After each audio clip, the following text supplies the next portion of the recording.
Covent Garden's an odd piece of London, tucked away between Oxford Street and Trafalgar Square. It had for many, many years a good, strong, individual flavour of its own. A blend of cabbages and kings, theatrical kings, of course, and individual craftsmen. But a few years ago, the market moved out. More and more theatres are under threat of closure, and rising rents forced out the craftsmen. But here in Neal's Yard, all three ingredients of old Covent Garden still thrive happily together. And right up at the end, the craftsmen are still busy. Just at the moment, they are copying the crown jewels.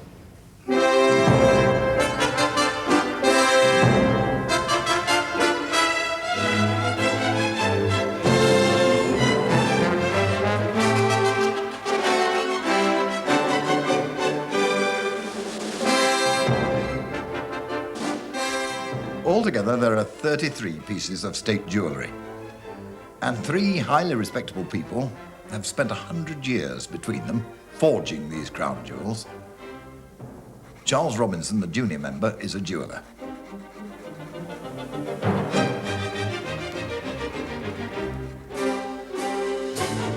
Bess Martin is an embroiderer who can also set diamonds and rubies.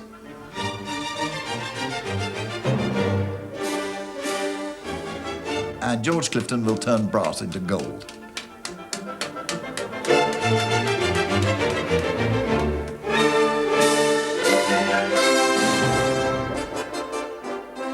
Their effects go all around the world. They've been seen by millions in exhibitions at trade fairs, in museums and waxworks, and stately homes. Rich Americans have bought them for their private collections.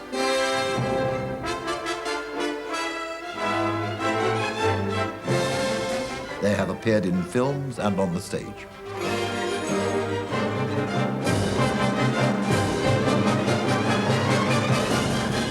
Charlie Robinson has made crowns and diadems at this bench for 12 years. What sort of people buy them? Different show people. Yeah. Like in America, you have these travelling shows. Either they're travelling waxworks or travelling exhibitions. Also the big exhibitions in America, and the one that in Canada, they had them. Even been in Tokyo. Tell me, have you ever seen the real ones? Well, funny enough, once. I made an attempt years ago to go and see the crown jewels, and I picked the weekend that they changed over to the new building. And since I've been working here, I had to go down there once because we were going to do a copy of the Madonna crown and diadem. And as far, and that's what I've seen of the crown jewels, just by going down for the firm. When? Oh, matter of about year and a half ago. This is the first process of making an Imperial State Crown. Yeah. This is part of a fleur-de-lis. Your wire is cut off to length, then you make your shape up on the former. After you've bent it into shape, then you get sand, which is sand casting sand, used for another process. This is dampened and then flattened down into this dish. You lay out your metal pieces, and your small settings you put in between the wire so as to fill the gaps up.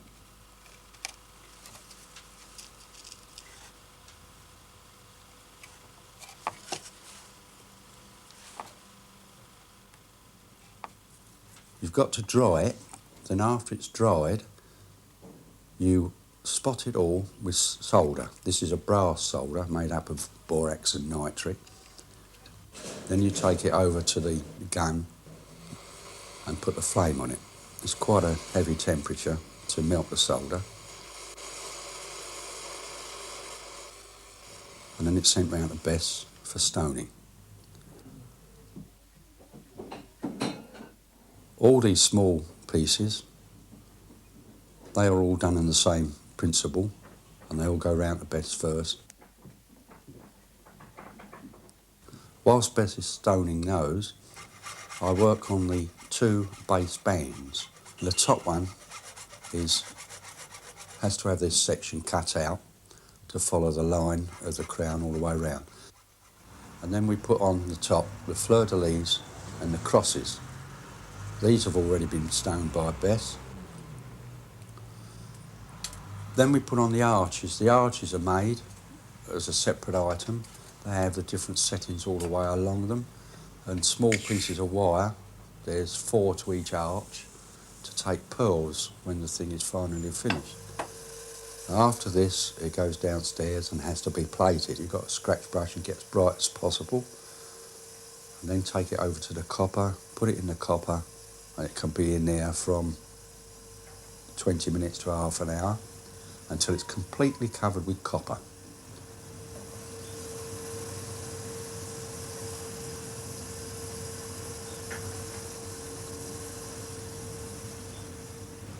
After scratch brushing, we go along to silver bath and we place it in the silver for about 10 minutes, quarter of an hour, and it comes out a matte white.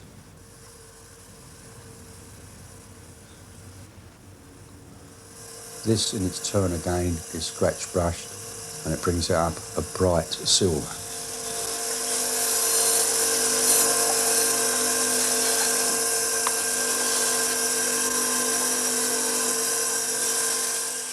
After it's dry, it goes back to Bess, puts the major big stones in.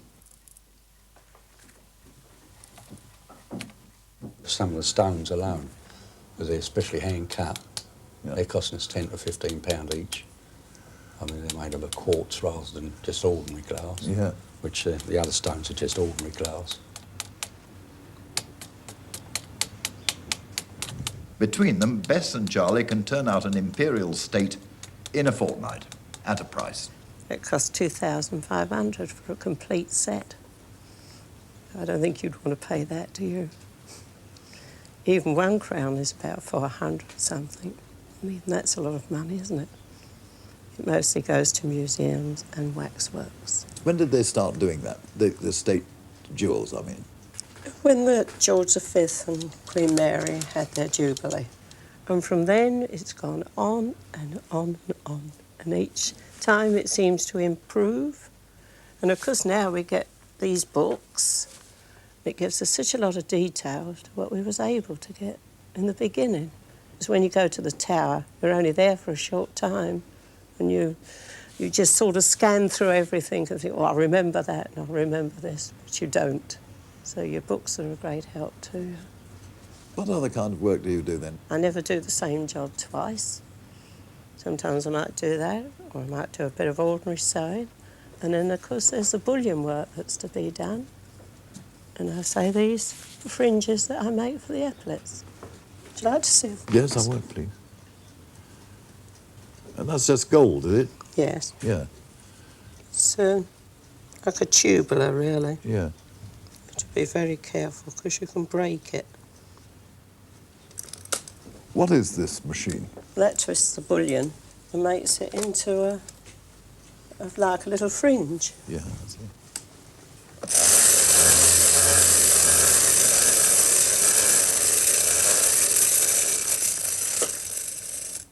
And you've been doing it for how long? 53 years. Now, how did you come, in the first place, to start in this particular business? It was a local firm, and I only live round the corner.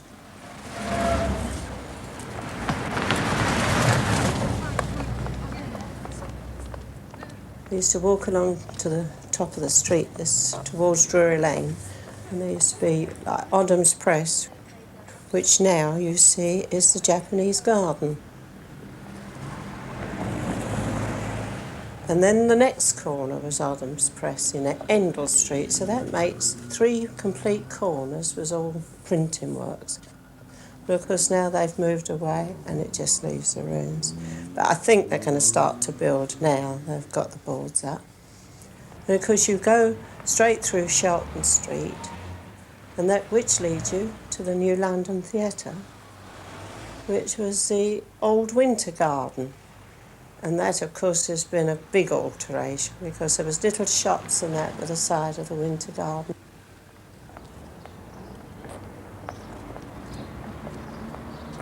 I live in Peabody Buildings off of Drury Lane, but the entrance is actually in Wild Street, so it's called Wild Street Estate. and it was one of the first Peabodys to ever be built. The flower market, that's still the same, and the fruit market. It's only just recently all emptied out. You can see that. They're altering them and making them into offices and shops.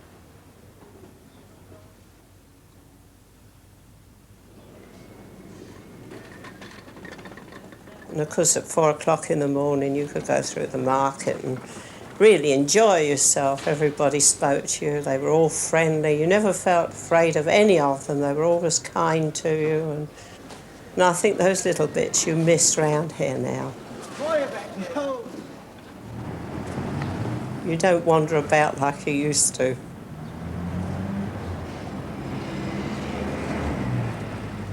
The porters have gone, and the printers, and the 40 embroiderers who used to work with Bess.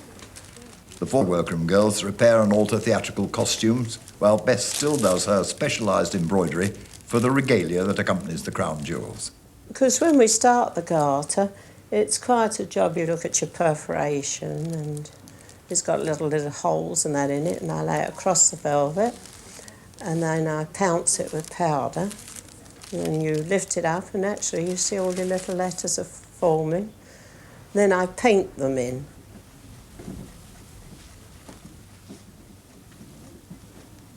The actual lettering is bullion, and it's like little worms, and I cut it up into little pieces, and my needle goes through the actual bullion, and that's how it is I sew it down. Oh, everything's changed. When I first started work, we sewed every bead on by hand, which now is just unheard of. Well, this was like for No Nanette, but this is the one from the lane where Anne and Eagle wore this last time. All done by hand? That was all done by hand then. Then, of course, there was lots of other shows we used to do for different firms all over the place, all over England, as you might as well say. As far as Blackpool we've travelled, but still. Now, this is the original Zena Dare's costume, what she wore in King's Rhapsody. When's that, about, what, 1950, something like that? Something like that, 49, 50. Yeah. And you can see the machine has taken over from the hand embroidery. Yeah. This is all done on a Cornelli machine. And so is this one. This is the one where Olive Gilbert wore in it. Oh, I like the old shows best. Yeah. Which are the best They know ones? my favourite one here, Sound of Music. Sound of Music, They've only got to mention Sound of Music and I say, I'm going home. Why, what's wrong with it? I don't like doing all the nuns. What's wrong with nuns? Well, there's too much pressing to do to them. I see. They're hard work. It's a very original way to judge a show, isn't it? That's right, yes. Yeah. Well, who gets these sort of garments now? Do you hire them out to people or what? Oh, yes, they go out to amateur shows. Quite a lot of them go out, yes. Yeah. Very seldom in, tell you the truth. They're always called for. Yeah. These are some of the dresses as well. Look, you can see the embroidery on those. Yeah. And all that's now over? There's none of it done at all? Never see any of it now. Are you sorry about that? Yes, really, because it was lovely work. I always enjoyed it. Even these, look, what we used to do for the swords and that, for the crowns and things. That used to all be handwork, but it's not now, and you just sew the sequins. For the scabbards, was it? Yes.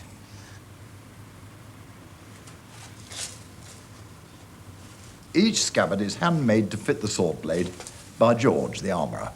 It's a hardboard and quarter dowel, which you fit in snugly to the blade that you're working on, you know.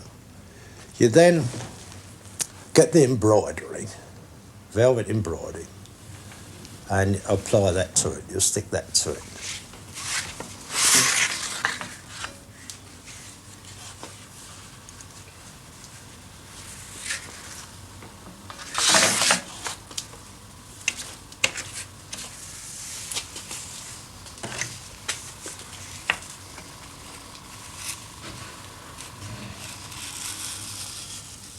Cut down the back, butt joint it.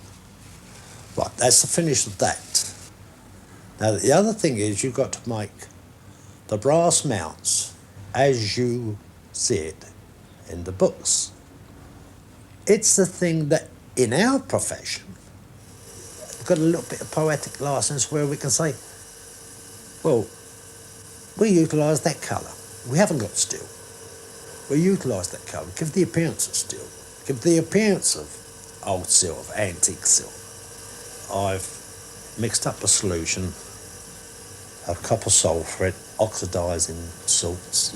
And when I think it's the nicely required blue finish, I then wash that off, and I'll pick out the highlights or the parts where I think it's going to look and gradually tone it down so you have either got a still effect or very old silver effect.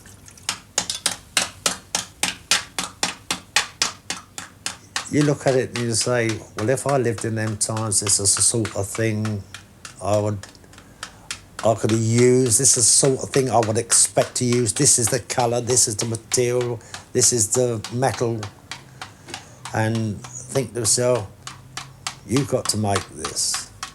My God, how did those chaps get on? And you forever think to yourself, well, I didn't do a bad job of that. And all of a sudden you think back, well, how do you think they got on and they made a better job? This is part of the feeling, I think, that I get, like, it's admiration for the people that worked in those times and the fantastic things they done in those times for what they had. Swords, George, tell me about them. For instance, this thing, it looks as if it's had a terrible bashing. Well, this is the sort of punishment that you expect from a sword. It's pretty worrying when you see a blade like that in case it disintegrates and starts breaking and pieces go flying across stage. Yeah. But in this case, being as it's not tempered blade, it's a good quality steel. Yeah. And soft, it will give. And therefore you get these, you know, most of these notches when you normally get them. Well, was that all done on the stage, all that? Oh, yeah, it's all done on the stage. Yeah. All done on the stage. They really go to town. Yeah. I should say, in this particular case, it was mostly done by colleges, by boys about 15, 16, you know, that really got into the thing, really enjoyed it. Yeah. Naturally enough, you would do yourself at that age. Macbeth is the worst. Yeah. But Henry IV, Part 1, they're doing in the fourth Part 1, there seems to be quite a lot of fighting going on there. Then you label the swords, the ones for the main combat that you think are reasonably safe. Do you make them for any of those swashbuckling films? Do you make swords for... Well, not so much now. We didn't in the past. Their work is unique, and when they've finished, nobody is likely to follow. I think it must be rather splendid to write in your passport, forger of royal regalia. Their reasons for staying so long at the job are as individual as they are. What do you like doing best in this sort of work? Well, the job, whatever job I'm doing at the time. The one that I did yesterday, I've forgotten. Yeah. And tomorrow's not come yet. Yeah. And really and truly, it's the new job you like best. One minute I'm doing one thing and then another, and I've always been interested in it. And it was local, for one thing, and I was always near home, and that made a big difference to me. A certain amount, I suppose you'd call it a bit of romance behind making a sword and what it was and what period it was. You could feel for the thing.